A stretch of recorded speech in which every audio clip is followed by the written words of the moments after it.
Vamos a la palabra de Dios. Le pido que abra su Biblia en la segunda carta a los Corintios. El día de hoy, como se ha venido anunciando, vamos a iniciar una nueva serie con base en la segunda carta a los Corintios. Vamos a ver toda la segunda carta a los Corintios, versículo a versículo. El tema número 1, que es el día de hoy, se titula La consolación y su propósito. Y también le hemos puesto un título a la serie que es Cuidando el rebaño. Segunda de Corintios. La consolación y su propósito es el tema del día de hoy. Vamos a tomar como base el versículo 5 de segunda carta a los Corintios, aunque vamos a abarcar desde el versículo 1 hasta el versículo 11. Dice el versículo 5 de segunda a los Corintios 1: porque de la manera que abundan en nosotros las aflicciones de Cristo, así abunda también por el mismo Cristo, ¿qué dice? Nuestra consolación. Vamos a orar una vez más. Padre, te damos gracias por esta bendición y esta oportunidad que nos das de adorarte, de alabarte, de estar reunidos en este lugar como iglesia, como cuerpo tuyo. Padre, te pedimos que hables a nuestros corazones, que tu Espíritu ilumine nuestro entendimiento con el fin de podernos parecer más a ti. Gracias, Señor, por esta oportunidad y por mis hermanos quienes están aquí dispuestos a escuchar tu palabra. En el nombre de Jesús. Amén, amén. A ver si me ayudan ahí con el relojito, ¿se puede? Gracias. Si no me aviento 2 horas y mis hermanos tienen que ir a descansar.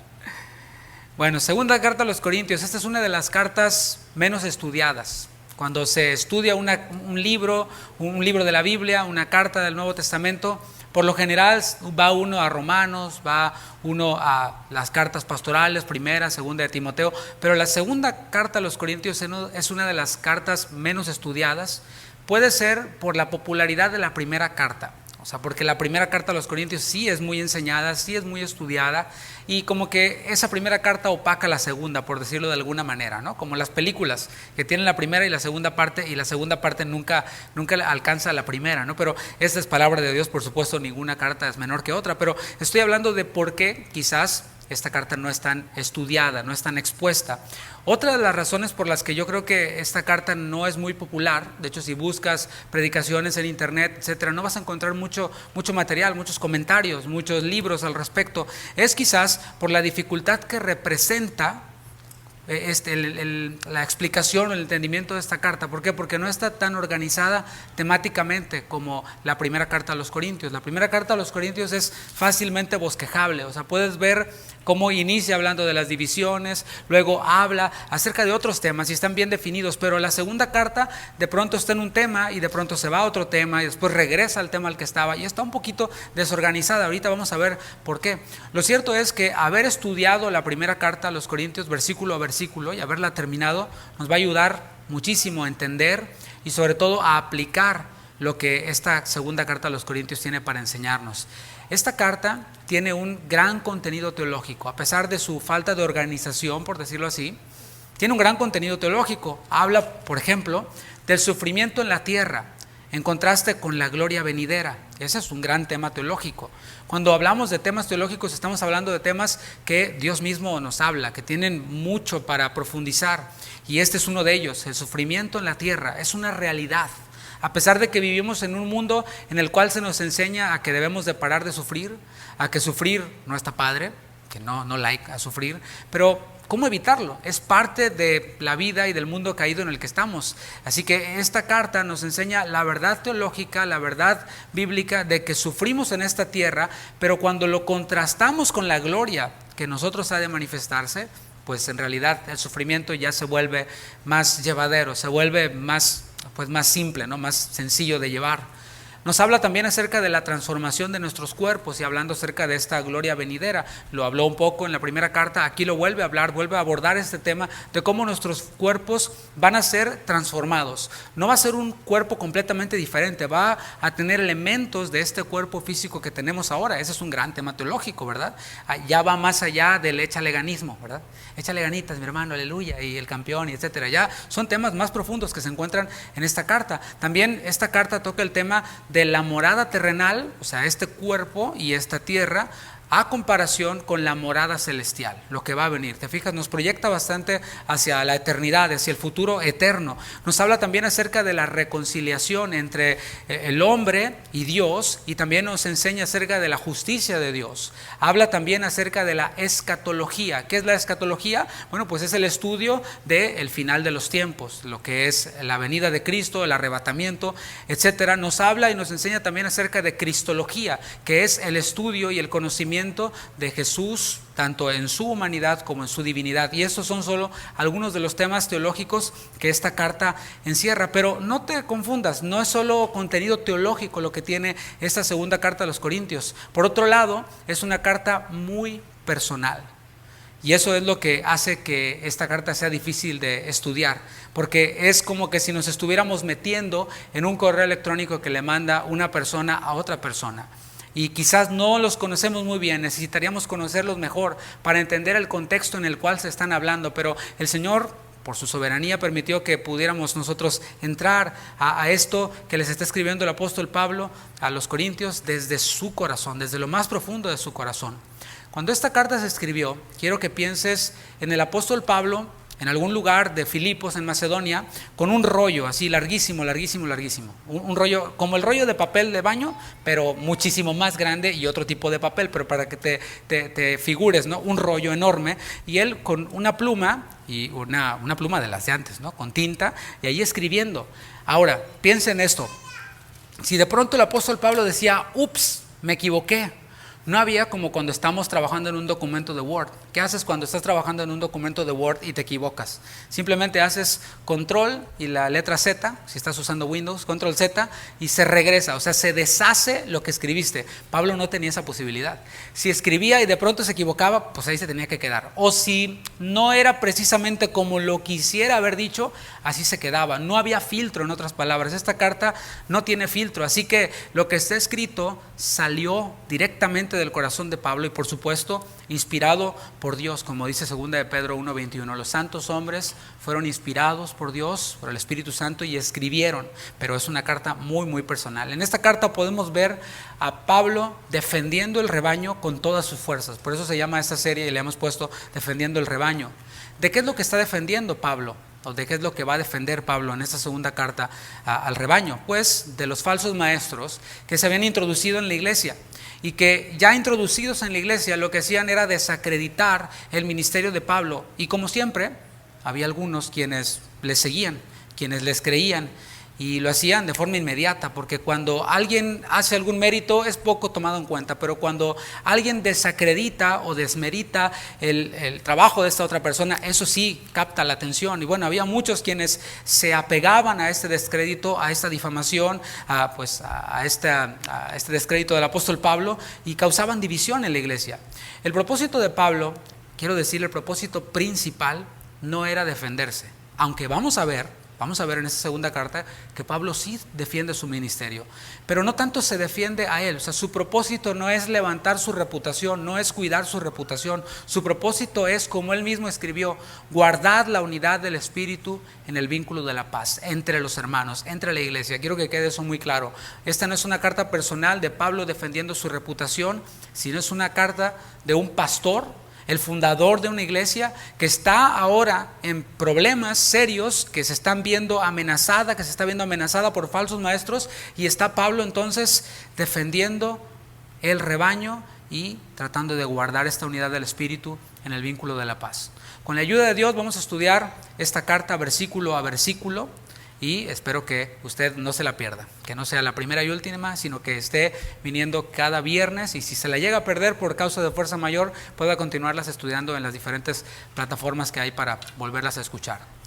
A ninguna otra iglesia Pablo le dedicó tanto tiempo como a la iglesia en Corinto. Estuvo ahí por 1 año y medio, como lo hemos mencionado cuando estudiamos la primera carta, y a ninguna otra iglesia les escribió con tanta intensidad como a la de Corinto. Tenemos 2 cartas. La primera son 16 versículos, y esta también es una carta bastante larga. Y de hecho, estas dos cartas que nosotros tenemos se les conocen como cartas canónicas. ¿Qué quiere decir esto? Que están dentro del canon bíblico, forman parte del canon bíblico. Pero muchos creen que hubo 4 cartas. O sea, de estas 4 cartas nosotros tenemos 2 que están aquí en el canon y hay otras 2 que quién sabe dónde están. Se perdió el rollo, alguien quien lo estaba llevando a lo mejor dijo, ups, se me fue el camión y ahí se me quedó olvidado, qué sé yo, no se me mojó, qué sé yo, pero no las tenemos, por voluntad de Dios no están en el canon, pero esas están ahí, sabemos que están por ahí en algún lado, y la primera y la segunda carta de nosotros, que nosotros tenemos aquí, pues nos revelan esto, ¿no? Que hay otras cartas que se escribieron tanto de Pablo hacia ellos como de ellos hacia el apóstol Pablo. Desde la introducción de la carta, vamos allá al versículo 1, ya podemos ir viendo más o menos de qué va a tratar. O sea, imagínate como esas películas que comienzan y ya desde el comienzo dices, uy, esta película va a estar buena y se va a tratar de esto, ya sabes de qué se va a tratar. No son de esas películas que empieza ahí como una noche oscura y tú así te quedas como que, ok, ¿y ahora qué sigue? No, esta nos revela desde el principio de qué se va a tratar. Segunda a los Corintios 1:1. Pablo, apóstol de Jesucristo por la voluntad de Dios, y el hermano Timoteo, a la iglesia de Dios que está en Corinto, con todos los santos que están en toda Acaya. Este inicio, si tú lo ves así de manera superficial, te vas a dar cuenta que es similar al de otras cartas. Pablo se identifica como el autor de esta carta, y vimos en la despedida o la conclusión de la primera carta, vimos cómo Pablo dijo, yo Pablo escribo estas palabras tratando de evitar la piratería. Y aquí Pablo en la segunda carta pues también se inicia presentándose a él mismo. Y vemos aquí el nombre de Pablo. O sea, él dice Pablo. No se está presentando con su nombre judío. O sea, Pablo recuerda que era judío, era fariseo. Y su nombre judío no era Pablo, era Saulo o Shaulo, para pronunciarlo o tratar de pronunciarlo un poquito mejor. ¿Qué es Shaulo? ¿O a quién nos recuerda Shaulo? Pues nada más y nada menos que a Saúl, al rey Saúl, al primer rey de Israel. Ese rey alto, ese rey rubio, que dice que de sus hombros sobrepasaba a muchos, o sea, todos le llegaban aquí a los hombros porque era un rey alto y era una persona bien parecida, que sobresalía en donde quiera que se encontraba. Bueno, el apóstol Pablo aquí no se presenta como Saulo, sino que se presenta como Pablo, del latín Paulus. Así se transliteró para nosotros. ¿Qué quiere decir esta palabra Paulos o Paulus en el latín? Significa pequeño. No se presenta como el gran rey de Israel, o sea, en similitud, sino como un pequeño. Soy yo el pequeño. El ministerio de Pablo también es anunciado aquí. Dice Pablo, después de decir el pequeño, se presenta como ¿qué? Como apóstol de Jesucristo, un enviado, un comisionado, un mensajero, un delegado, alguien quien es comisionado para representar a otro de alguna forma. Y lo dice y lo enfatiza por la voluntad de Dios. Especifica Pablo entonces que esta encomienda que él tiene, que esta comisión le ha sido dada no por su propia voluntad, sino por Jesucristo. Fue Jesucristo mismo quien le encomendó al apóstol Pablo y le dijo, tú vas a ser apóstol. No le dijo así con estas palabras, pero en Hechos 9, cuando iba él en camino a Damasco, cuando iba como Saulo, ahí sí, fariseo, persiguiendo a los cristianos, tratando de matarlos, tratando de encarcelarlos, una luz le resplandece en la cara, siendo de día, le resplandece una luz más fuerte que el sol. Todos sabemos que era una manifestación del Señor. El apóstol Pablo cae al suelo y entonces pregunta, Señor, ¿quién eres? ¿Qué quieres que haga?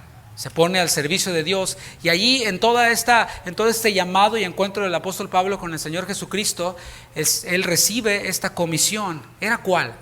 Le dijo a Ananías, ve, imponle las manos a Saulo para que reciba la vista, porque instrumento escogido me es para llevar su nombre en presencia de los gentiles, número 1, y de reyes, cosa que hizo, y de los hijos de Israel. Eso está en Hechos 9:15, en la segunda parte. Y esto, mis hermanos, encaja con la voluntad de Dios. Esto va en armonía con la voluntad de Dios. Cuando tú y yo caminamos y vivimos en la voluntad de Dios, estamos en el lugar y en el espacio más seguro en el que podemos estar. Aunque estemos pasando por dificultades, si estamos en la voluntad de Dios, si estamos pasando por dificultades, habrá socorro para nosotros. Pero si estamos fuera de la voluntad de Dios, haciendo nuestra propia voluntad, de todas maneras va a haber dificultades. Y si estuviéramos así como en una hamaca con un coco, así en la playa y oyendo las olas del mar. ¿Sabes algo? Estamos en serios problemas cuando estamos fuera de la voluntad de Dios. Y el apóstol Pablo había sido encomendado a esta misión por la voluntad de Dios el Padre y por llamamiento del Señor Jesucristo. Y esta declaración que Pablo está haciendo, que parece simple para nosotros, Pablo, apóstol de Jesucristo, por la voluntad de Dios, es de mucho peso. ¿Por qué? Porque ya esta declaración derriba lo que los falsos apóstoles que se habían introducido ahí en Corinto decían acerca de Pablo. Ellos trataban de contaminar a algunas personas diciendo cosas como: Pablo no es un verdadero apóstol. ¿Te imaginas?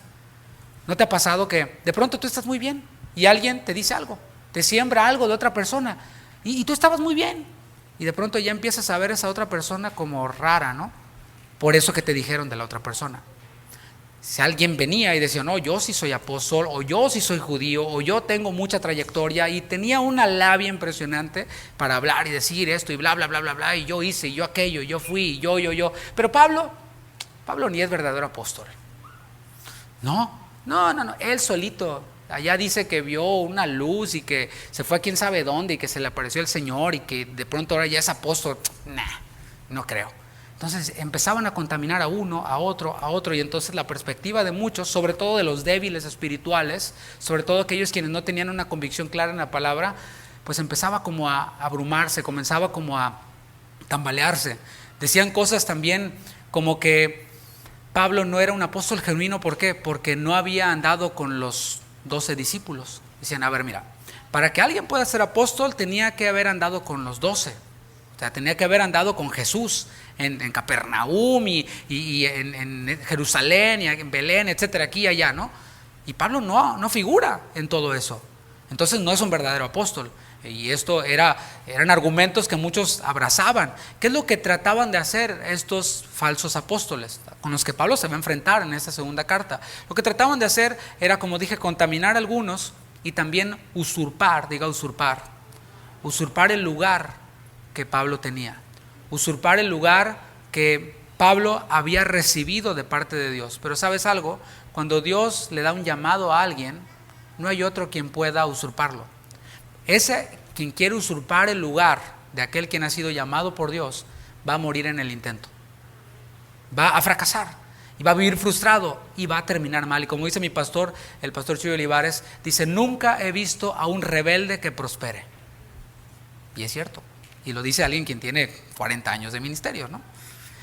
En su saludo, el apóstol Pablo también introduce al hermano Timoteo, quien se encontraba con él en ese momento. Muy probablemente, como dije, Pablo estaba en Filipos, en la región de Macedonia.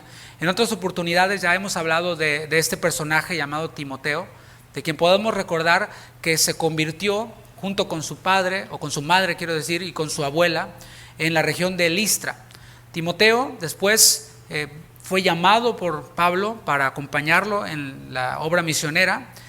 En uno de estos momentos del trabajo misionero, Timoteo alcanzó a Pablo allí en Corinto y traía junto con Silas una ofrenda para que Pablo pudiera dejar de trabajar y se pudiera dedicar de tiempo completo, de lleno al ministerio. Algo que es muy importante, algo que vemos en la Escritura, porque un pastor, un ministro que está dedicado de lleno al ministerio, de tiempo completo al ministerio, que no está sujeto a un horario de 40 horas y que además es casado y tiene familia, pues puede estudiar a mayor profundidad. Quizás no enseñe cosas muy profundas teológicamente, pero lo que enseña, que es claro para todos, pues se vuelve mucho más sustentado.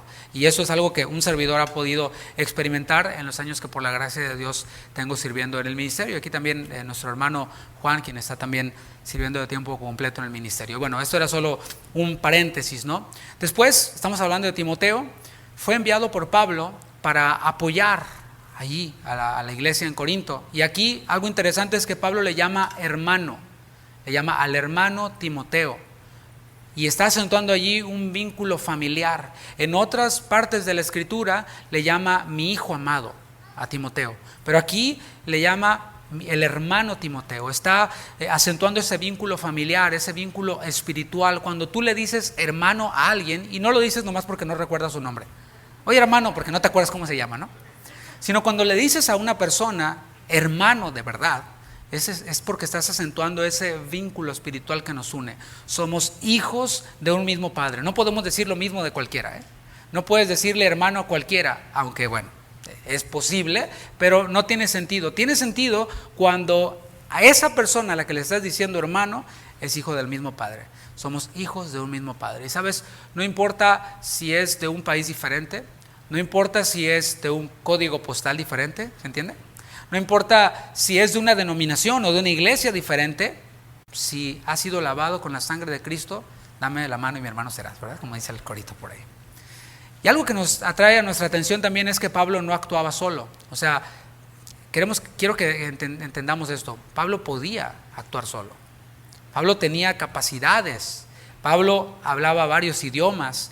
Pablo tenía una capacidad de disertar incluso en el lugar más prominente de su época, que era el Areópago, en Atenas, en Grecia. O sea, no cualquier hijo de vecina se paraba allí y hablaba.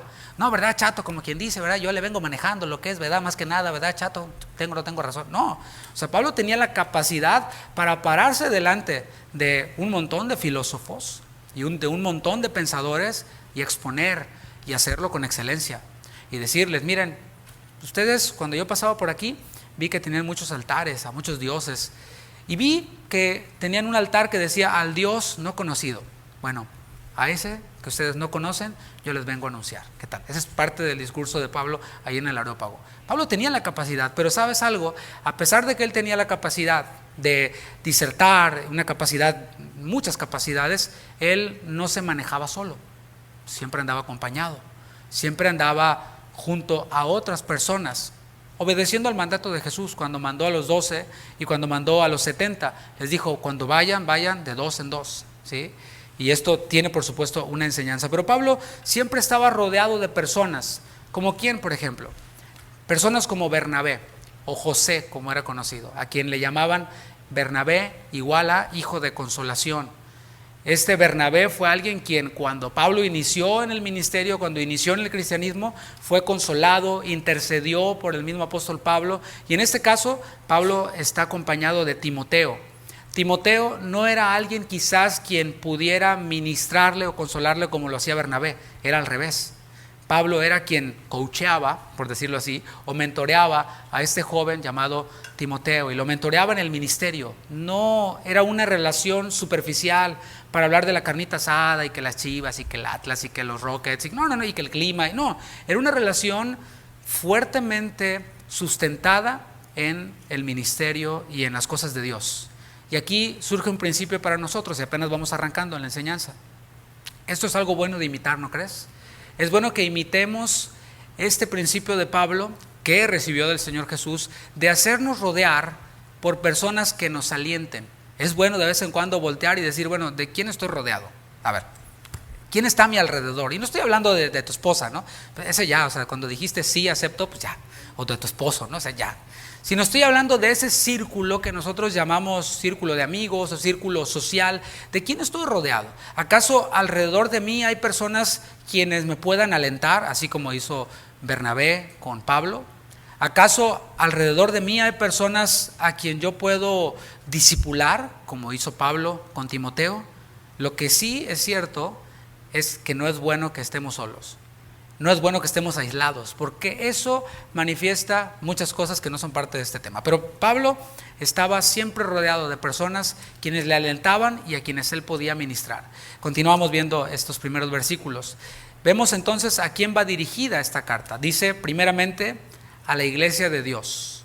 La iglesia de Dios dice aquí que se encuentra en ciudades, porque dice aquí la iglesia de Dios que está en Corinto. Corinto era una ciudad que estaba en una región, por eso dice aquí todos los santos o con todos los santos que están en toda Acaya. Las iglesias están en ciudades, están en regiones, pero está manifestada también en todo el mundo.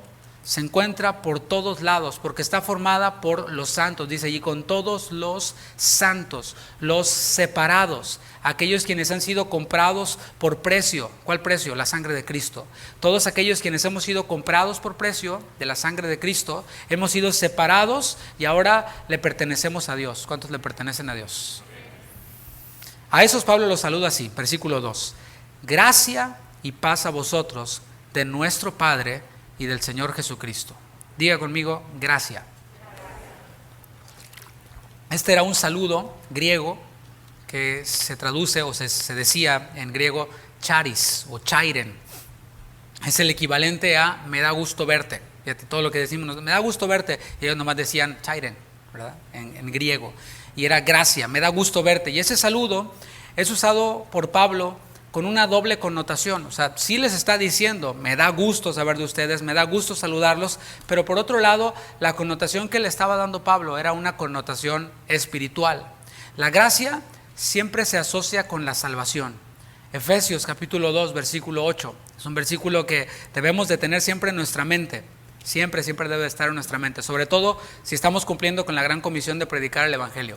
Estoy diciendo que gracia siempre se asocia con salvación, es parte de este idioma de la salvación. Efesios 2:8 dice así, porque por gracia sois salvos por medio de la fe.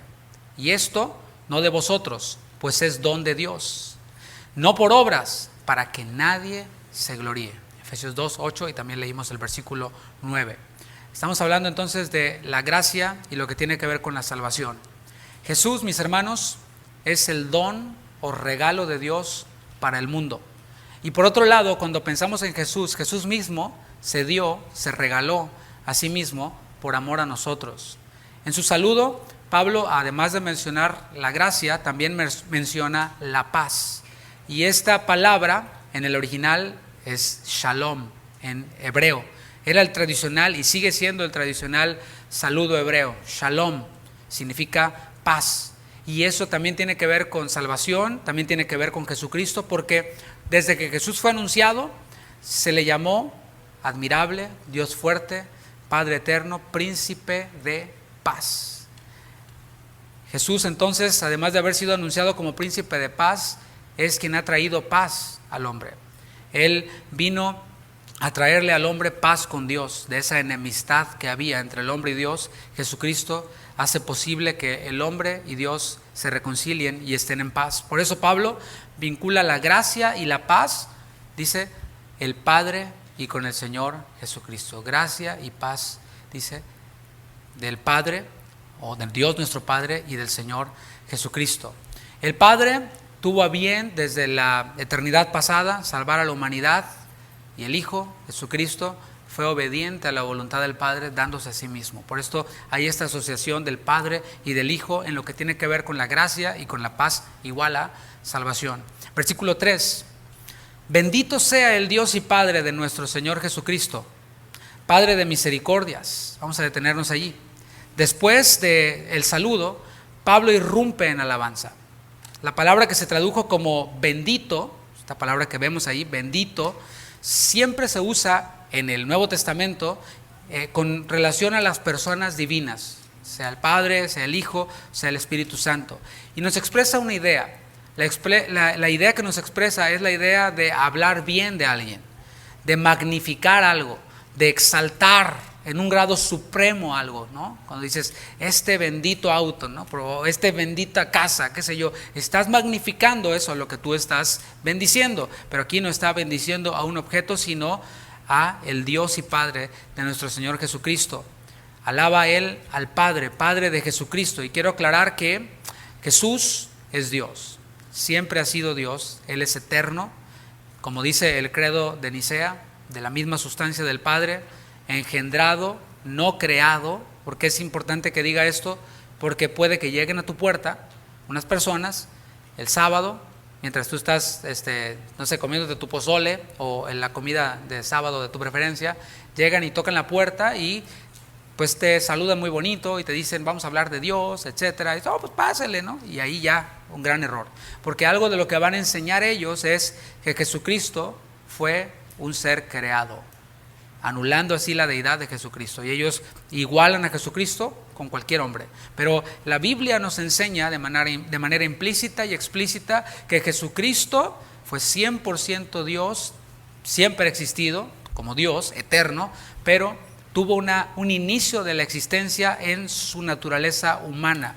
Fue engendrado por el Espíritu Santo en el vientre de María. No es que Jesús comenzó a existir ahí. La naturaleza humana de Jesús comenzó y fue engendrada allí, pero Jesús siempre ha existido. ¿Te fijas cómo contiene verdades teológicas? En solo algunas cuantas líneas, en solo algunas cuantas palabras. La alabanza que Pablo está dando y en la que está irrumpiendo es al Padre y resalta principalmente uno de sus atributos. Dice Padre de misericordias. Observa el texto.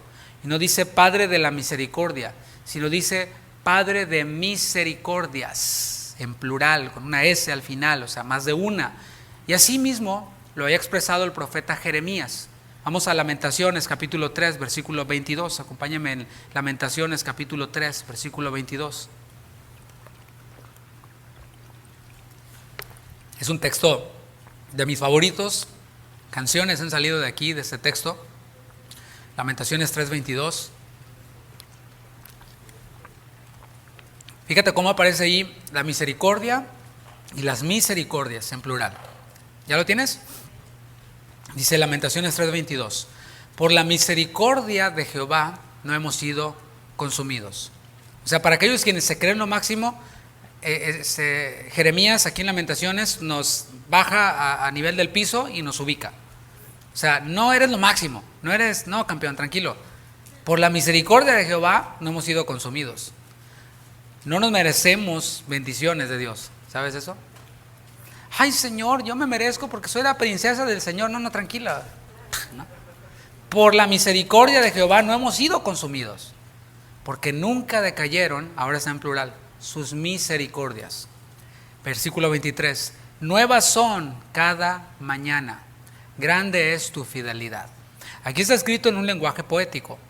O sea, no es que cuando llegan, no sé, las 2 de la mañana o la 1 de la mañana, las misericordias del Señor decaen o desaparecen y vuelven a aparecer hasta que el sol amanece o hasta que el sol sale.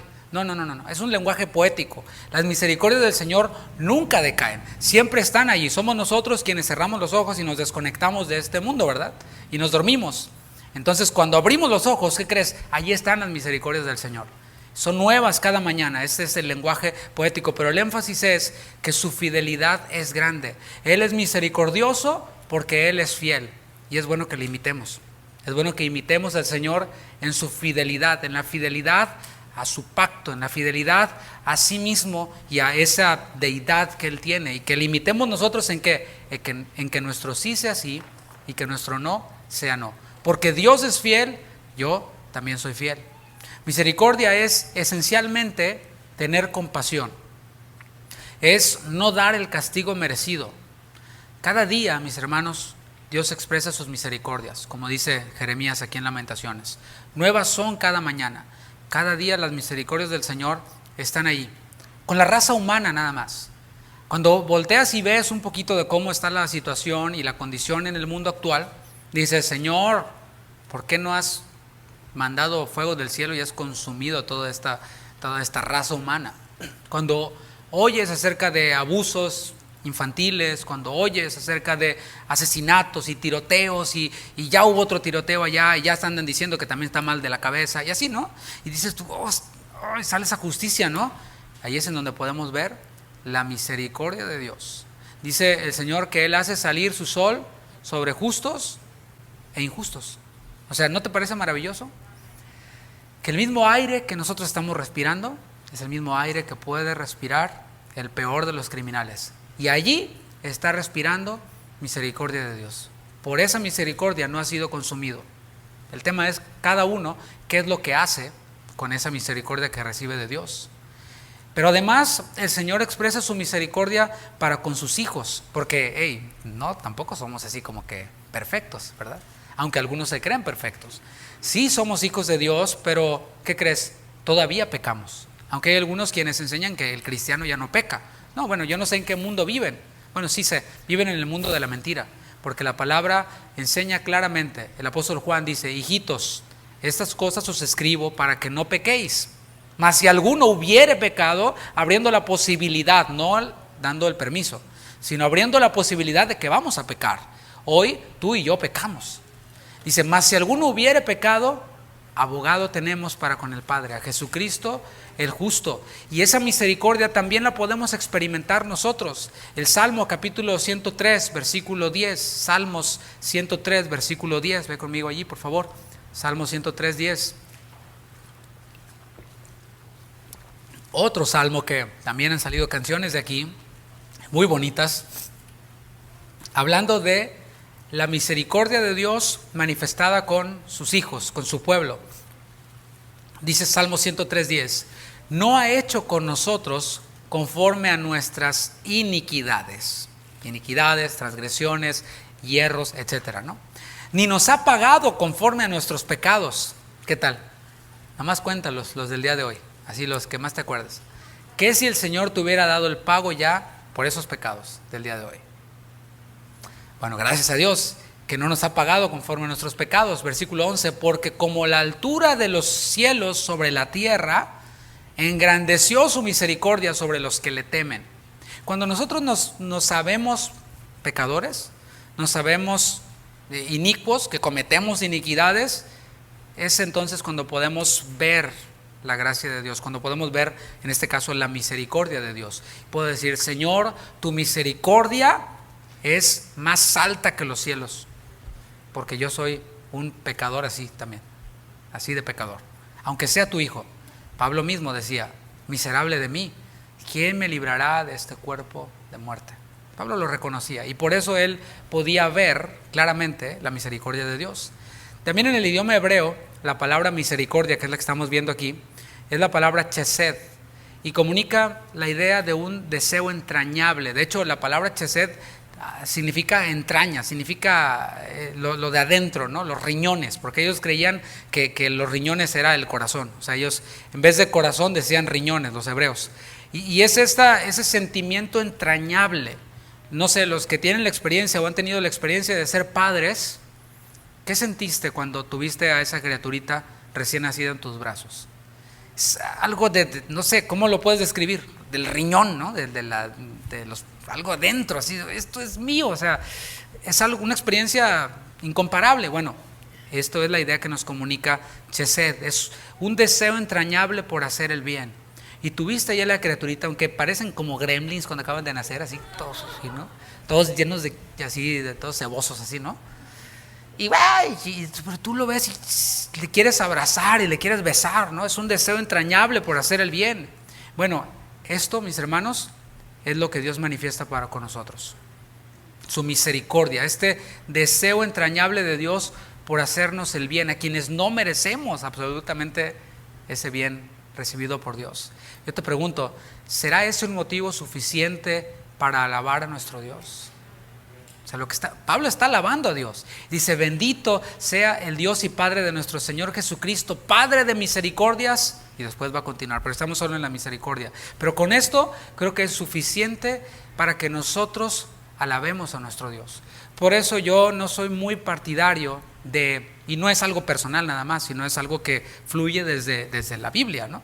No soy muy fan ni muy partidario de estar ahí, ándale hermano, y alábele, y usted ¿por qué no alaba? Y ándale. No alabas porque quizás en el peor de los casos no conoces a Dios. Y tu alabanza fluye desde tus emociones. Así como me siento hoy, como ando hoy, como me fue el día de hoy, porque me paré con el pie izquierdo o derecho, el que sea, no sé cuál pie sea. Me ha ido bien, entonces sí alabo, pero no, hoy ando con flojera. O no conoces a Dios y te guías solo eres de los carnales, solo por las emociones, o eres creyente, pero no te has detenido a meditar tan solo en la misericordia de Dios, en este deseo entrañable de hacernos el bien, en este no darnos conforme a nuestras rebeliones, en este no darnos el castigo que merecemos, porque cuando lo entendemos, entonces nadie nos tiene por qué estar diciendo y alábele, levante las manos y párense, siéntense, aplaudan y etcétera, ¿no? Nada de esto. Sale y fluye de nosotros. Volviendo con la alabanza de Pablo, porque aquí no termina, dice, Padre de misericordias y Dios de toda consolación. Después de llamarle de Padre de misericordias, le llama Padre de toda consolación. Y aquí tenemos que detenernos y analizar esta palabra consolación, que tiene que ver con el tema de esta enseñanza. Esta palabra consolación se forma de dos palabras griegas. Una es para, que significa al lado, y la otra es kaleo, que significa llamar. Entonces, parakaleo, paraklesis en el griego, es igual a llamar al lado. O sea, no olvides la misericordia. Ahora está esta consolación, llamar al lado. Y hemos visto en esta alabanza al Padre, pero también hemos visto al Hijo, Padre del Señor Jesucristo. Pero también aquí, de forma implícita, podemos ver uno de los atributos del Espíritu Santo. Al Espíritu Santo también se le llama Paracletos. Por eso dije esta palabra parakaleo, que es consolación. No estoy tirando palabras griegas nomás para apantallar, no pretendo apantallar a nadie, sino es para que podamos asociar. Ya habló del Padre, ya habló del Hijo, ahora dice consolación, y esto de forma implícita nos habla del Espíritu Santo, a quien se le conoce como el Paracletos. Esta palabra Paracletos la usaban los griegos en las cortes de justicia, y denotaba un asistente legal. Aquí viene mi Paracletos, o sea, es mi legal advisor, ¿no? El asistente legal, el defensor, el abogado, para que me entiendas, ¿no? De ahí generalmente aquel quien aboga por la causa de otro. Eso es el Paracletos, quien aboga por otro. Fíjate todo lo que el Señor hace por nosotros, Padre, Hijo, Espíritu Santo. Y aquí tenemos una idea un poco más clara de la consolación bíblica, de lo que vamos a hablar. Podría únicamente haberme arrancado y hablar de consolar, y sí, consuela a tu hermanito y que te consuele. No. Estamos viendo primeramente cómo es que Dios interactúa con nosotros en su misericordia y también en esta consolación.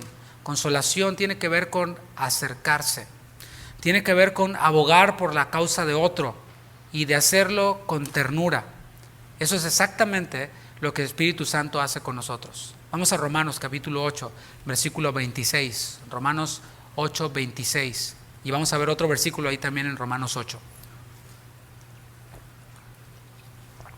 Estamos viendo al Espíritu Santo como intercesor. Romanos 8, 26. Y de igual manera, el Espíritu, el Paracletos, nos ayuda en nuestra debilidad. Pues, ¿qué hemos de pedir como conviene? O sea, somos débiles hasta cuando oramos, ¿sabes?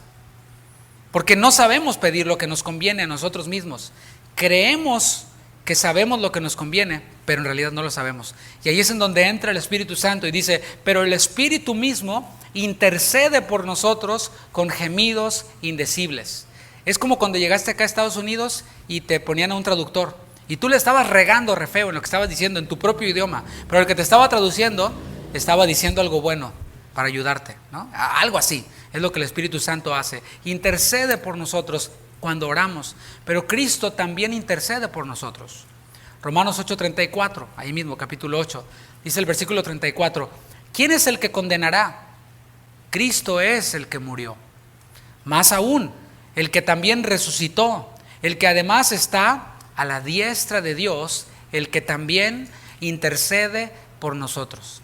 ¿Qué te parece? El Espíritu intercede por nosotros, Jesús intercede por nosotros, el Padre intercede por nosotros. Él es el Padre y Dios de toda consolación. Volviendo con 2 Corintios 1:3, ahí en donde estamos. El énfasis que Pablo desea hacer cuando usa esta palabra consolación tiene que ver con la consolación que una madre le da a su hijo cuando llora.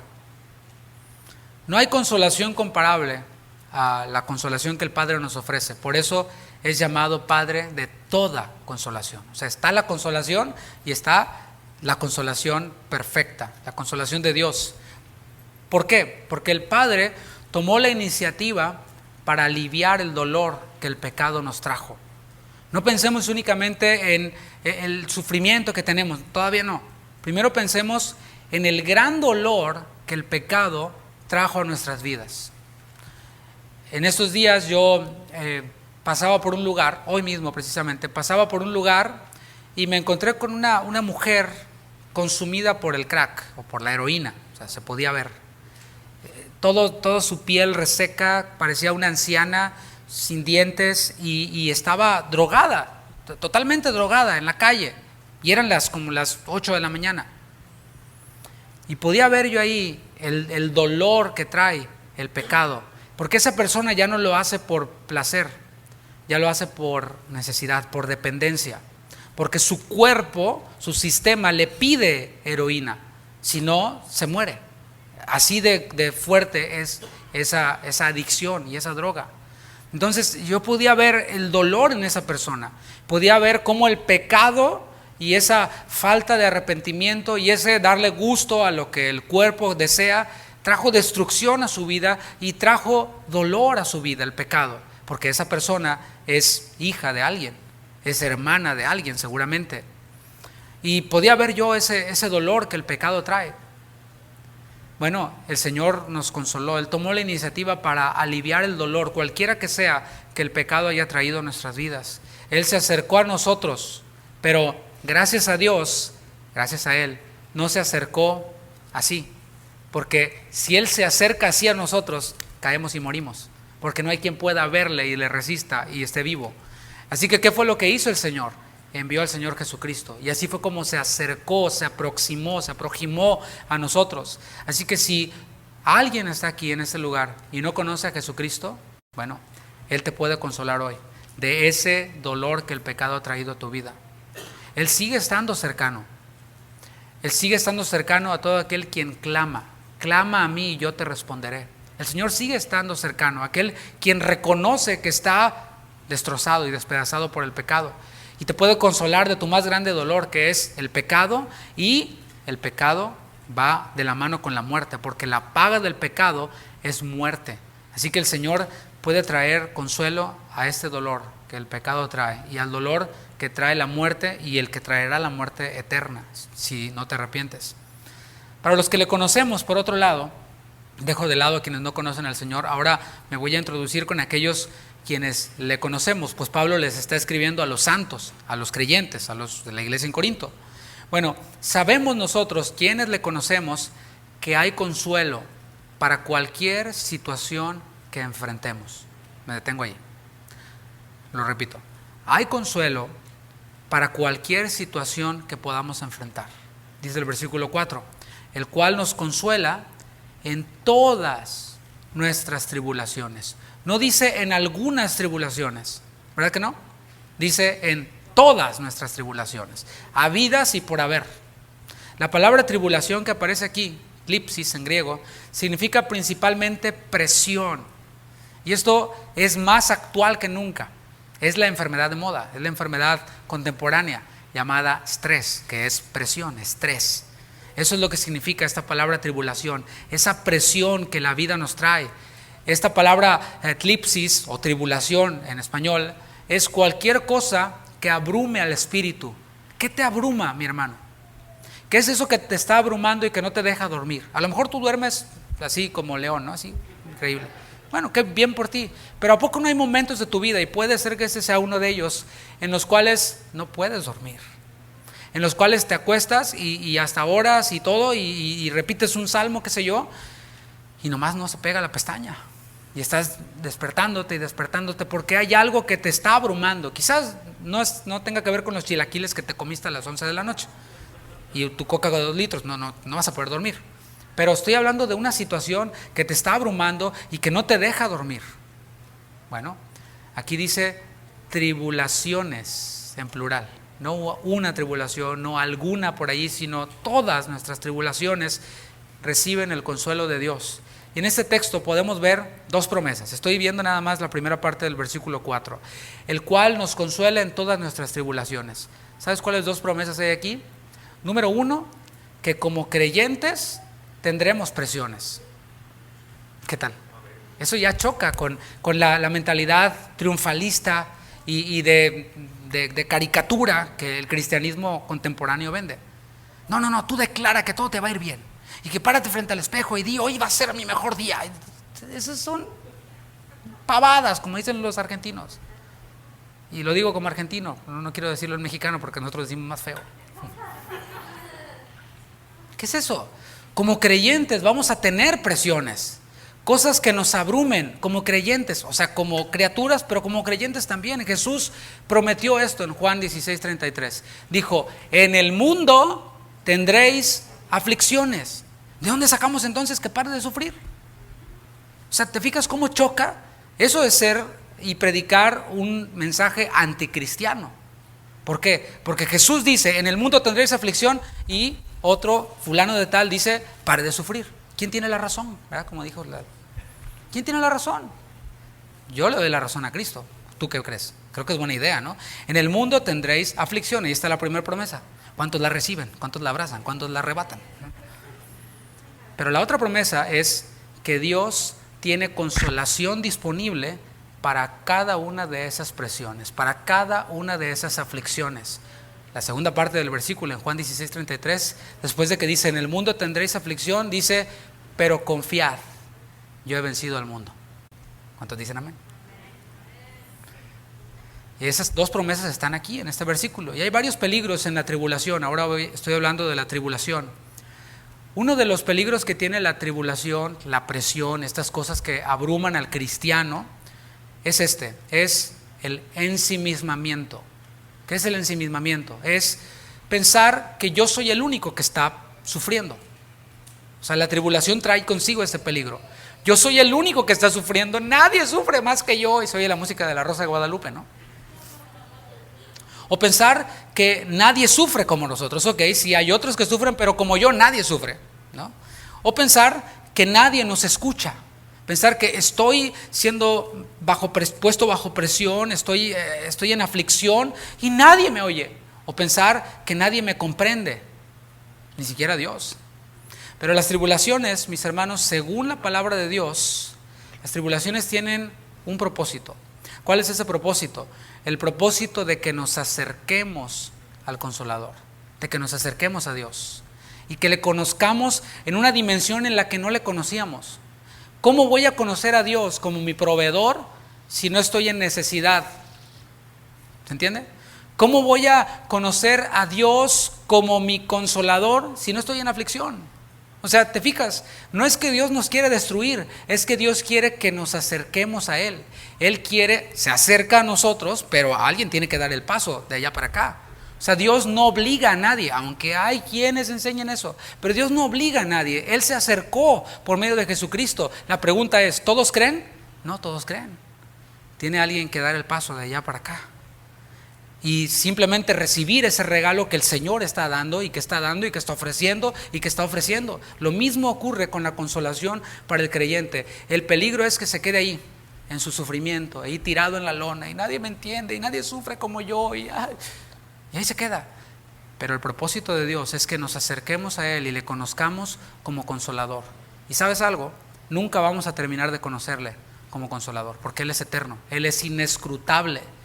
Esta consolación que recibimos, tanto la eterna, o sea, la salvación, como la terrenal, las aflicciones que vivimos aquí en la tierra, tienen también este propósito, este otro propósito que continúa en este versículo que estamos viendo. Dice, para que podamos también nosotros consolar a los que están en cualquier tribulación, por medio de la consolación con que nosotros somos consolados por Dios. Suena como trabalenguas, pero déjame lo explico. El objetivo de la consolación, primero fue el objetivo de la tribulación, ahora es el objetivo de la consolación. ¿Cuál es? Es que salgamos del ensimismamiento, que salgamos de nosotros mismos y que busquemos a otros a quienes podamos nosotros consolar. No podemos nosotros dar lo que no tenemos. O sea, yo no te puedo dar $1,000 si no los tengo. No te puedo invitar a comer si no tengo comida en mi casa, ¿cierto? O sea, no tiene sentido. Oye, te invito a comer, nos vemos a las 3 y en mi refri no hay nada. Ni tampoco ordené nada por Uber Eats. O sea, no podemos dar lo que no tenemos. Pero una vez que hemos recibido la consolación de parte de Dios, podemos darla, porque la hemos experimentado. Te pongo solamente un ejemplo. Aquel quien ha experimentado la pérdida, por ejemplo, de un ser querido, vamos a ponerlo de un hijo. Un hijo pequeño murió. Aquel quien experimentó es una tribulación. O sea, no estoy hablando de que, se me acabaron los datos en el celular. No, estamos hablando de una tribulación y de un dolor terrible. La pérdida de un hijo, y que esa pérdida le lleva a acercarse a Dios. En vez de renegar de Dios, se acerca a Dios, recibe la consolación de Dios y es abrazado por Él y es consolado por el Señor. Ahora tiene un conocimiento que otros no tienen. Y cuando hay otro quien pierde a un hijo, ¿qué crees que pasa? Este viene y le consuela y le dice, mira, yo ya pasé por esa situación. Yo me empatizo contigo porque yo pasé por esa situación, pero ¿sabes algo? Me acerqué a Dios, clamé a Él, Él me oyó, Él me consoló y Él te puede consolar también a ti. Y cobra mucho más sentido. Ahora, no se trata de atraer a las personas hacia nosotros, sino de llevarlos a la fuente que es Dios. Es, mira, yo pasé por aquí también y fui aquí, fui a Dios. Ven, no es ven a mí y yo te voy a apapachar. No, es vamos a Dios, yo te llevo a Dios, yo te guío al Consolador. Cuando nosotros entendemos que las aflicciones nos acercan a Dios para ser consolados por Él en ese amor entrañable y que eso nos capacita para consolar a otros guiándolos a Dios, yo creo que alguien quien experimenta eso puede decir, gracias Dios por las aflicciones. Solo aquí cobra sentido eso, lo que dice Santiago 1:2. Dice, hermanos, tengan por sumo gozo cuando os halléis en diversas pruebas. Y cuando no tienes esto en contexto, cuando no has escuchado acerca de esto, dices, ¿qué es eso? ¿Verdad? No, ¿qué es eso? ¿Verdad? O sea, ¿cómo estoy en una aflicción, en una tribulación? Perdí a un hijo, qué sé yo, me quitaron la casa, perdí el trabajo, qué sé yo, me detectaron una enfermedad terminal y voy a estar con gozo. Pues, ¿qué clase de loco hace eso? Aquel quien ha conocido a Dios como consolador, aquel quien le ha conocido así, como Padre de misericordias y como Dios de toda consolación, puede decir, gracias Señor por las aflicciones, porque ahora te voy a poder conocer todavía más, un poco más como consolador, porque voy a recibir las herramientas para consolar a otro quien esté pasando por la misma aflicción que yo. ¿Te fijas cómo cobra sentido? Vamos al versículo 5. Porque de la manera que abundan en nosotros las aflicciones de Cristo, así abunda también por el mismo Cristo nuestra ¿qué? Nuestra consolación. O sea, te estoy llevando del entender el propósito de la aflicción, entender el propósito de la consolación, y desde ahí entonces puedo decir, bueno, si viene más aflicción, viene más consolación, vienen más herramientas para consolar a otros. Entonces, pues échale Señor, échale más y échale más, porque podemos entonces recibir más tu consuelo y podemos también consolar a todavía más personas. Versículo 6, pero si somos atribulados, es para vuestra consolación y salvación. O si somos consolados, es para vuestra consolación y salvación, la cual se opera en el sufrir las mismas aflicciones que nosotros también padecemos. Esta última porción, vemos cómo Pablo los está llevando a meditar en la realidad y en la posibilidad de que padezcan aflicciones, pero no por cosas triviales, sino por la causa de Cristo. O sea, estamos hablando aquí, sí, de aflicciones que vienen por la vida. O sea, viene la pandemia, todos pierden el trabajo, todos. Cristianos, ateos, musulmanes, lo que quieras, ¿no? Porque hay una crisis mundial. Pero estoy hablando ahora de aflicciones que vienen por la causa de Cristo. Porque cuando nosotros vivimos la vida cristiana de veras, o sea, no hay otra, solo hay una vida cristiana, pero cuando la vivimos, ¿qué crees? Hay oposición. Una de ellas es que los de nuestra propia casa se nos vuelven en contra, y así, ¿no? Y muchas otras cosas, porque como ya no queremos hacer las cosas como las hacíamos antes, ahora eso evidencia el pecado de otros y se vuelven en contra de nosotros, y todas esas son aflicciones por la causa de Cristo. Bueno, Pablo los está llevando a eso. Recuerda cuando estudiamos la primera carta, no fue hace mucho. Los corintios estaban en una situación, ahí en la primera carta capítulo 4, en la cual ellos decían, nosotros ya estamos reinando, nosotros ya somos lo máximo, nosotros somos ricos, nosotros ya estamos saciados, no necesitamos nada, ya estamos reinando. Pablo se los dijo y los reprendió, les dijo, ya vosotros estáis saciados, vosotros creéis que sois ricos, vosotros creéis que ya estáis reinando, fue lo que les dijo Pablo. ¿Qué tiene que ver eso con el padecer por la causa de Cristo? O sea, se nota que los corintios no estaban padeciendo mucho por la causa de Cristo. Ellos estaban en su mundo acá de la prosperidad, ¿no? En el mundo acá del ensueño. Pero Pablo tenía esa esperanza. O sea, los veía y no decía, ay, nos vemos, ¿saben qué? Bye. No, él tenía la esperanza de que algún día la palabra iba a hacer efecto. Ellos iban a permitir que la palabra hiciera efecto en sus vidas e iban a salir de esa condición. Y una vez que salieran de esa condición de inmadurez, de carnalidad, de mundo de sueño, de que somos ricos y princesas y quién sabe qué, Cuando salieran de allí y caminaran a la madurez, se iban a enfrentar con aflicciones. Eso es lo normal, padecer aflicciones. Pero Pablo los anima, O sea, aquí ya Pablo se está adelantando. Si ustedes salieran de esa condición en la que están y entraran a caminar con Cristo de a de veras, Pablo los anima, y versículo 7, y nuestra esperanza respecto de vosotros, o sea, es firme. Pues sabemos que así como sois compañeros en las aflicciones, también lo sois en la consolación. Ellos tenían la seguridad, tanto Pablo como su equipo, de que si los corintios abrazaban a Cristo, iban a padecer esas aflicciones, pero también iban a experimentar allí la consolación de Dios. Es como si les dijera, la vida cristiana trae consigo aflicciones, pero también trae la bendición de la consolación y la oportunidad de consolar a otros. Así que, corintios, confíen y sigan a Jesús. Sigan a Jesús. Todo esto, mis hermanos, era escrito por alguien quien estaba experimentado en eso de ser afligido. Alguien quien estaba experimentado también en eso de ser consolado. Allí mismo, en Corinto, Pablo fue animado por el Señor y le dijo, no temas, sino habla y no calles, porque yo tengo mucho pueblo en esta ciudad. O sea, le dijo, tranquilo, no temas, échale ganas. Ahí sí, hay mucho trabajo por hacer. Así es como nos anima y nos consuela el Señor. Nos dice, ve y haz la obra. Haciendo la obra también recibimos consolación. Él tenía también experiencia consolando a otros. Vamos a ver un ejemplo que él da aquí en el versículo 8. Dice, porque hermanos, no queremos que ignoréis acerca de nuestra tribulación que nos sobrevino en Asia, pues fuimos abrumados sobremanera más allá de nuestras fuerzas, de tal modo que aún perdimos la esperanza de conservar la vida. Aquí hace referencia a algo que ocurrió en Asia, ¿verdad? ¿Cuándo fue esto? Hechos capítulo 19 nos da una idea. Si quieres profundizar en eso, lee el capítulo 19 de Hechos. Allí en Éfeso, en Asia, el evangelio fue predicado. Pablo llegó, predicó el evangelio y ¿qué crees?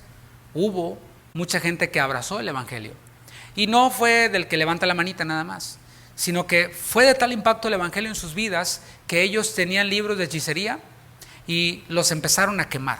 Libros que habían costado mucho dinero, pero que además tenían fórmulas de hechicería que les darían ganancia a ellos. O sea, haz de cuenta que quemas tu recetario, ¿no? Bueno, ellos estaban quemando todos esos libros de hechicería, renunciando por completo a otros dioses, pero también renunciando a las ganancias económicas que esos otros dioses les traerían. Así que eso es verdaderamente un avivamiento genuino. Avivamiento no es que se caiga todo el mundo y que salten. No, avivamiento es esto. ¿Sabes qué? Dejo atrás mi vida pasada, no me importa, cueste lo que cueste, pierda lo que pierda, sigo al Señor. Eso es lo que estaba pasando en Éfeso. Pero como siempre, cuando hay un éxito, siempre hay oposición en el evangelio. Cuando la obra de Dios crece, siempre hay algunos quienes tratan de oponerse porque su negocio se ve afectado. Y este era el caso de los plateros, de los que hacían templecillos y también figuras de la diosa Diana. Demetrio, el líder sindical de los plateros, dijo, ¿sabes qué? Esto se está poniendo grueso, el mercado se nos está cayendo. Porque si estos queman los libros de hechicería, ya no van a creer ni en el templo de Diana ni en la diosa Diana. Así que, ¿sabes qué? Algo tiene que pasar, vamos a echar de aquí a estos predicadores. Y este hombre Demetrio comenzó a alborotar a las personas y los llevó ante las autoridades. Los acusó de que estaban, causando una revuelta y que estaban tratando de oponerse a la religión del pueblo. Bueno, este incidente y este alboroto allí en Éfeso, al que está haciendo referencia Pablo aquí, casi les cuesta la vida a Pablo y a su equipo. Dice, pues fuimos abrumados sobremanera más allá de nuestras fuerzas, de tal modo que aún perdimos la esperanza de conservar la vida. ¿Qué tal? Y para añadirle a esto, o más bien, esto es la adición a algo que ya era un patrón en la vida de Pablo. Porque a cada lugar a donde Pablo iba, ¿sabes quiénes se le oponían? Los mismos judíos. Así que imagínate, los judíos ya venían pisando los talones a Pablo. Pablo predica en Éfeso y ahora los gentiles causan este alboroto que casi le cuesta la vida y atrasito vienen los judíos. Así que por todos lados le llegaba la persecución a Pablo. Por eso dice, perdimos la esperanza de la vida. Ya dijimos, ¿sabes qué? Hasta aquí llegamos. Versículo 9. Pero tuvimos en nosotros mismos esta sentencia de muerte. O sea, la vimos la muerte tan de cerca con un propósito. ¿Te fijas esa palabra para? ¿Cuál era ese propósito? Para que no confiásemos en nosotros mismos. ¿Te fijas? Cuando todo va bien, dices, no, pues yo soy lo máximo. Claro, es que yo soy muy inteligente. Es que claro, yo tengo mucha experiencia. Es que claro, yo tengo muchos contactos. Es que claro, mi carrera. Es que claro, bla, bla, bla, bla, bla. Pero cuando estás al filo de la muerte, se te olvidan tus títulos. Ahí en la cama de un hospital, no importa si eres abogado, si eres doctor, si eres arquitecto, licenciado, o si volteas hamburguesas en McDonald's. No importa. Dice, esta sentencia de muerte vino para que no confiásemos en nosotros mismos, sino en Dios, que resucita a los muertos. Ese es un lenguaje de fe.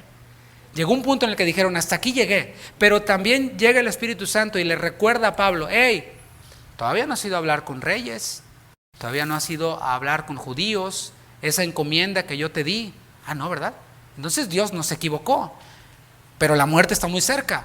Entonces, si me matan, ¿qué va a pasar? Pues Dios me va a resucitar y va a cumplir su propósito en mí. ¿Cuántos dicen amén? Así que dijo, no confía en mí, ahí mi confianza en mi habilidad se acabó.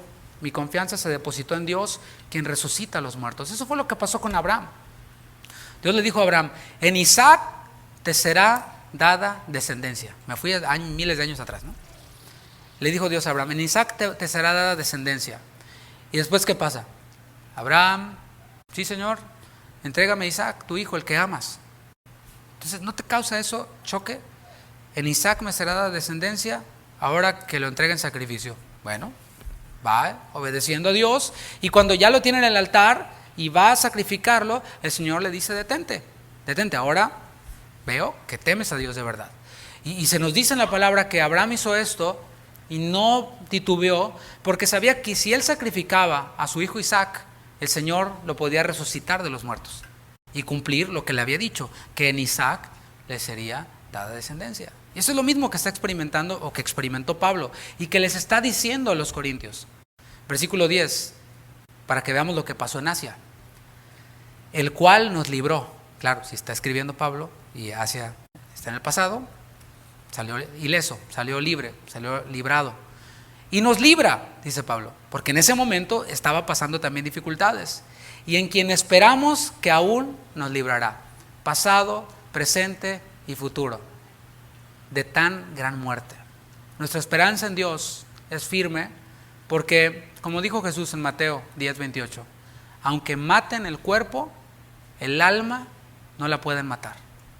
Aquí estoy hablando de cosas profundas. O sea, no sé si tú viste consolación. Ay, sí, voy a ir a que me soben ahí la espaldita. Ay, sí, hermanito, pobrecito, no te llegó el estímulo todavía. Ya te va a llegar para que te compres su tele de 50 pulgadas. Estamos hablando de eso que dijo Jesús. No temáis a los que matan el cuerpo, porque el alma no la pueden matar. Por eso, mis hermanos, no tememos, porque como dijo Pablo también a los romanos, en el capítulo 8, dijo que nada ni nadie nos podría separar del amor de Dios que es en Cristo Jesús. Ni la vida, ni la muerte, ni lo alto, ni lo profundo, ni ángeles, ni principados, ninguna otra cosa creada podrán separarnos del amor de Dios que es en Cristo Jesús, Señor nuestro. Eso es de lo que está hablando. Versículo 11, cooperando también vosotros a favor nuestro con la oración. Y aquí podemos ver nuevamente una lección de humildad del apóstol Pablo. Aquel quien era fariseo de fariseos, quien podría haber sido autosuficiente, pero decidió no intentarlo. Aquel quien se rodeaba de hermanos, aquel quien dependía de Dios. Aquí dice, ya cuando vi la muerte, no confié en mí mismo ya, sino que fui orillado a confiar en Dios, quien podía resucitarme si me mataban. Aquel quien reconocía que necesitaba de Dios, también reconoce aquí en el versículo 11 que necesita de las oraciones de los hermanos. Cooperando también, o sea, nos ayudaron también a favor nuestro sus oraciones. ¿Te fijas cómo está llevándonos de nuevo a la colectividad? Tú eres de esos que tienes una necesidad y sabes que hay grupos de WhatsApp de la iglesia, sabes que aquí hay unas tarjetitas de oración, pero dices, no lo voy a poner. Dios y yo. Bueno, pues seguramente estás más allá del apóstol Pablo, ¿verdad? Y lo digo irónicamente. Porque él dice aquí, en esos momentos de aflicción en donde el Señor nos ha librado, por las que estamos pasando ahora, gracias hermanos por sus oraciones. Usted ora por su hermano, usted ora por su pastor, ora por los líderes, ora por nuestros pastores que están por encima de nosotros. Bueno, espero que lo haga, porque esas oraciones son agradecidas y son necesitadas también, según el apóstol Pablo. Cuando un miembro se duele, le dijo en la primera carta, todo el cuerpo se duele con él. Y mis hermanos, únicamente nos enteramos cuando un miembro está pasando por aflicción, cuando los hermanos nos comunican que están pasando por una aflicción. A lo mejor usted cree que yo soy un bien espiritual, ¿verdad? Tanto así que leo mentes y que adivino cosas y que puedo ver más allá de lo evidente y saber que usted está enfermo. Y resulta que después viene acá a la iglesia con su cara así de, ay sí, pastor, mucho que hable, y nunca me habló cuando me enfermé. Si no sé, si no sabemos los ancianos de la iglesia, pues ¿cómo vamos a orar por usted? No leemos mentes, dice la palabra. ¿Está algún enfermo entre vosotros? ¿Qué dice? Mándeles un telegram a los ancianos de la iglesia y que lo unjan con aceite y que oren, y la oración de fe sanará al enfermo. O sea, hay esta comunicación. Y Pablo aquí está expresando y dice, mis hermanos, o sea, ustedes saben que yo para todos lados a donde voy encuentro aflicción. Bueno, gracias por sus oraciones, las necesito. El concepto aquí que vemos es el de interdependencia. Todo esto de lo que está hablando Pablo, no sé si lo estás captando, se disfruta en la experiencia colectiva. Todos necesitamos a Dios y todos también nos necesitamos los unos a los otros. Es así, eso es, todo viene en el paquete. No es nomás Dios y yo y los demás, fuchila, no, yo y Dios. No, es Dios y yo, Dios o mis hermanos y yo y Dios. O sea, esto es un paquete completo. ¿Cómo reaccionamos ahora cuando Dios responde a nuestras oraciones?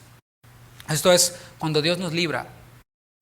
Yo he visto, y ya no tengo tiempo, pero he visto casos en los cuales alguien está en una presión, está en una aflicción, pide oración, y eso está bien, está ahí todo bien, recibe respuesta y consuelo de Dios a esa oración, y ya no lo vemos más. Desaparece. ¿Te acuerdas de aquella parábola de los leprosos? O de aquella experiencia en el evangelio de los leprosos. 10 fueron sanados. ¿Y cuántos regresaron a dar gracias? Nomás uno. Bueno, por eso digo que hay muchos que reciben la respuesta y después se desaparecen y después no regresan a dar gracias. Dice después Pablo, para que por muchas personas sean dadas gracias a favor nuestro por el don concedido a nosotros por medio de muchos. O sea, lo que está diciendo es, estas oraciones que ustedes han hecho por nosotros han sido efectivas, Dios ha tenido a bien librarnos, y ahora todos quienes leen esta carta, todos quienes nos ven, le dan gracias a Dios y le dan gracias a usted también por las oraciones que ha hecho por nosotros. ¿Qué tal? Es un círculo de misericordia, de consolación, de respuesta, de gratitud, de alabanza. Cuando el pueblo se une a orar por la aflicción de alguno y Dios responde, debemos de entender algo. Es una victoria de todos. O sea, cuando Dios sana a alguien enfermo entre nosotros, es una victoria de todos.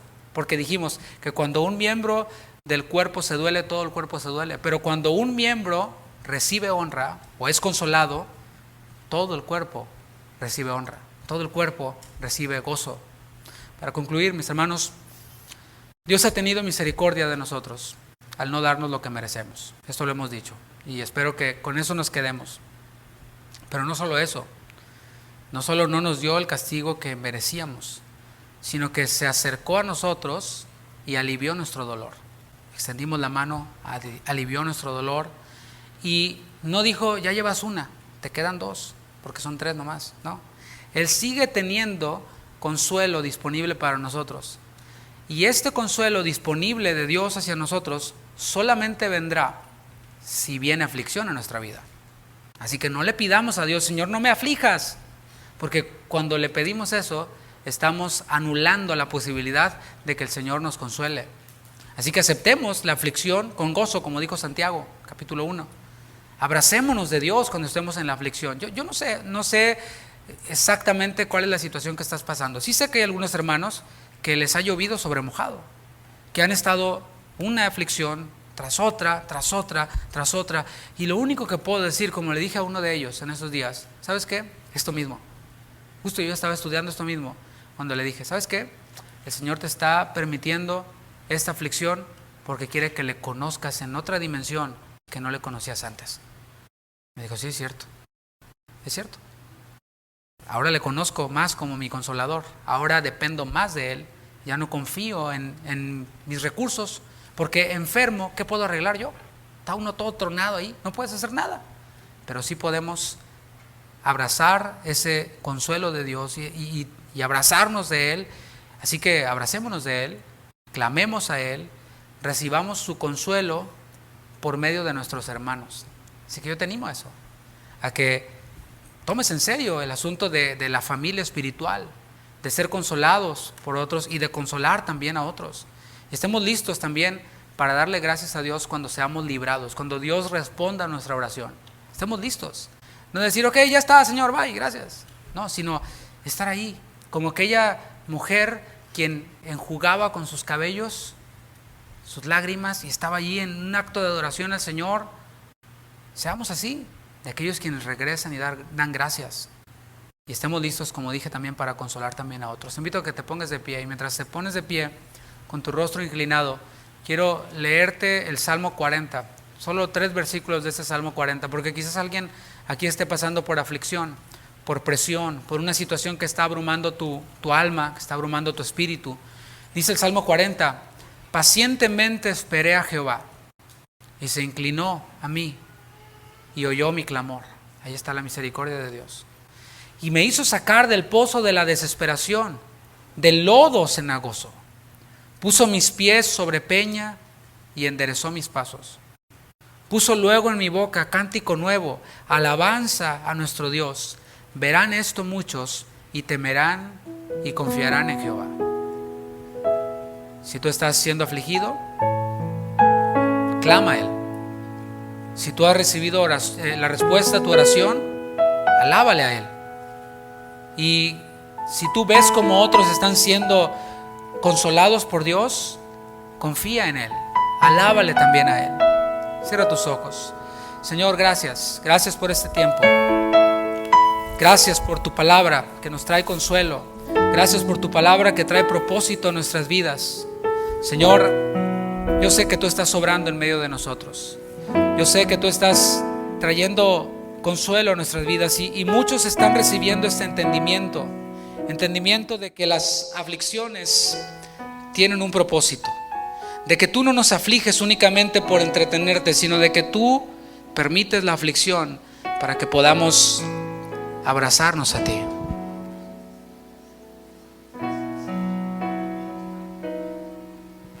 Escuchaste mi clamor. Dile, te acercaste cuando te llamé.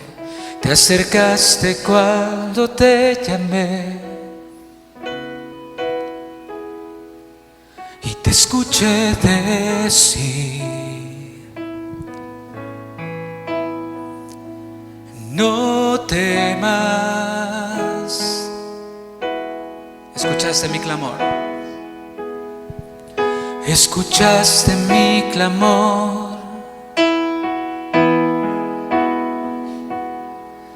Te acercaste cuando te llamé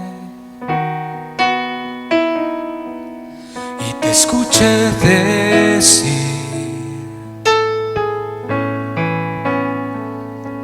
no temas. Dile al Señor con todo tu ser, porque tú estás conmigo en la aflicción.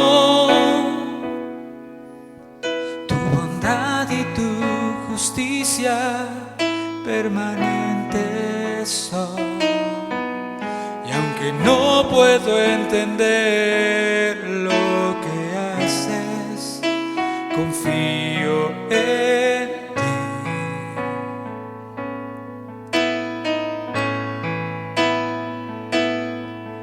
Todo lo que tú permites, sé que obra para bien. Te alabaré aunque la higuera no florezca. En la abundancia y en la escasez, en tiempos de dolor, levantaré mi voz con el aliento que me das. cantaré,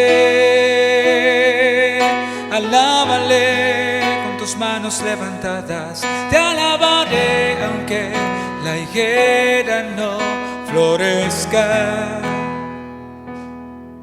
En abundancia y en la escasez, en tiempos de dolor, levantaré mi voz con el aliento que me das, te cantaré. Dile una vez más, la congregación, dígale, te alabaré, oh, te alabaré, aunque la higuera no, en la abundancia y en la escasez, en la abundancia y en tiempos de dolor, levantaré mi voz con el aliento que me das, te cantaré. Con todo yo me alegraré, con todo yo me alegraré en ti, Señor.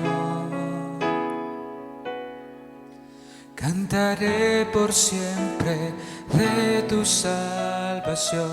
Dile, con todo yo me alegraré, con todo yo me alegraré en ti, Señor. Cantaré por siempre de tu salvación. Con todo yo me alegraré, con todo yo me alegraré en ti, Señor. Cantaré por siempre de tu salvación.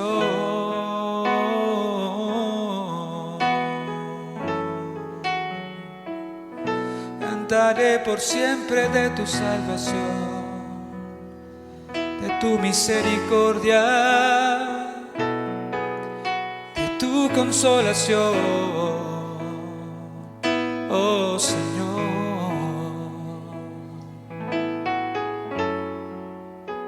Recibimos tu consuelo, Señor. Con gozo recibimos la aflicción y te alabamos porque sabemos que tú nos has librado, tú nos libras y también nos librarás. Muchas gracias, Señor. Vamos a darle un fuerte aplauso a nuestro Dios. Gracias, Señor.